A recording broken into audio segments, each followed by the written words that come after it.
Listen, life is extremely difficult as a man. It's very fucking hard. There is no way I can tell you to win unless you're a top tier man. I can't sit here and give you a cheat code that allows you to stay a loser and win. I can only tell you what I've done. I became extremely wealthy. I became extremely capable. I became extremely smart. I developed a vast network of individuals that nobody wants to mess with. And I set up a life that makes me difficult to damage. The world you now live in is so competitive that if you're not a competitive male, you're going to be perma-depressed. You don't have a mental disease. You're just in a competitive environment and you are losing. You need to become a competitive person. There's no easy way. It's going to be hard. It's going to suck. But if you get to top G, the name, if you get there, it's a life worth living. Chess is a fantastic game because in the game of chess, there's no luck. If you lose, no matter how well you play, if you lose, at some point you made a mistake. Even if it's the most minor mistake, you made a mistake. So you learn to understand that no matter what happens to you, if you lose a scenario, you made a mistake. Maybe it's tiny, maybe it was 2 years ago, whatever, but you made a mistake. And you learn absolute accountability for yourself. And that mentality is extremely powerful to apply to all things in life. So I take the good with the bad. I take all responsibility for absolutely everything, including if a woman leaves me, if a woman stays, if I end up heartbroken, if I end up filled with rage, I take responsibility for that. If something happens to me that makes me enraged, I will take responsibility. Why has this happened to me? Why do I feel this way? How did I end up in this situation? Is this healthy in this scenario? And sometimes it is. I've had scenarios in my life where I was prepared to die to protect somebody else, and I was enraged, and it was healthy. I've also had times where I'm in a room by myself, enraged, sitting there going, this is no good for anybody. I need to just calm the fuck down. So emotions are feedback, but stoicism is the ability to process them. And that's what you need to learn as a man. You're never going to be able to turn them off.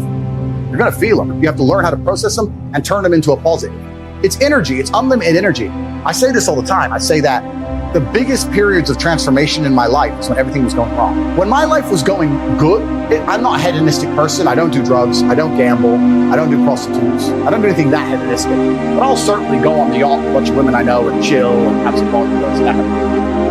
When life's smooth, then it's semi-hedonistic, pretty relaxed. But when I make my biggest progress, when I really change who I am and change the world, that's when everything's fucked. When things go wrong, or I'm feeling things I don't want to feel, or bad things are happening, that's when I'm like, okay, I currently cannot sleep. I've completed the day's tasks. I've tried to go to bed. I can't sleep. More shit has happened. That's when the amazing things happen in my life. When I was heartbroken, I hit the gym hard, right?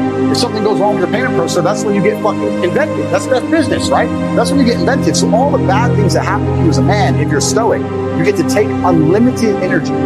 Heartbreak is unlimited energy. So is depression. So is rage. So is sadness. All these negative emotions they tell you to collapse behind. It's like Bruce Lee says, be like water. And people see that as be fluid and just go with the flow. I disagree. If you're like water, you are necessary for life. You are scary when you're enraged. You're powerful. You're beautiful when you're calm. You're so many things when you're like water, right? So if I'm enraged, it's like water behind a dam. You just got to put the dam in place. And you got to get the turbo, the hydroelectrics, but it don't tsunami your life. Put the energy somewhere. And this is the most beautiful thing about it, because people message me all the time like, oh, but Tate, you don't know how sad I feel. No, incorrect. I know exactly how sad you feel. The difference is I used it. You're sitting here still crying, some random guy on email for the fucking third month in a row. That's the difference between you and me, my friend. I was becoming a world champion kickboxer. People often talk about depression, say I don't understand it. I will say, listen, there's been times in my life where I was fully functional as an adult. I would never label myself depressed because I don't believe in the idea of labeling myself in the negative, because I don't believe in things that take power from me. But there's been times in my life where I didn't give a fuck if I lived or died. There's been times in my life where I went to fight a man for money, and I didn't give a shit if I lost and even woke up again. Didn't give a fuck. I had nothing worth living for. I was brokey, didn't have a girlfriend, didn't have any fucking money. Got a 2-day call to fight some world champion. Had to lose 10 kilos in 2 days. Had nothing else going for me. Go on a plane to Dagestan. Fucking won. I say this all the time. I say the best things that ever happened to me are the worst things that ever happened to me. All the trauma and bullshit I've been through in my life are the best things that ever happened to me. As a man, if you've not had a difficult life, you will not be good at being a man. Being a good man and being good at being a man, they're two slightly different things. To be good at being a man, you need to have been through so much shit that when the Matrix deletes your entire life from the internet and starts lying about you en masse, and people start doing protests wanting you fucking hung, and they're looking for your family members, and reporters start calling every ex-girlfriend you ever had, trying to convince them and bribe them to lie and come out and say you're something you're not, when they're genuinely out to put you in jail, that you can sit there and be focused and stoic enough to go, you know what? Okay, that's the chessboard. What's going to happen? He's trying to shoot me right now, nobody. Okay, so better than it was in the future. Okay, you're never going to be capable as a man if you've not had trauma. The best men ever have had trauma. If you call a police officer, you need a brave police officer. You ain't going to be brave unless he's been through shit. And this is what I say. Email me their long lists of all the bad things that happened to him. I reply, fantastic. You are so lucky. You have all the building blocks to become the exact kind of man you want to be.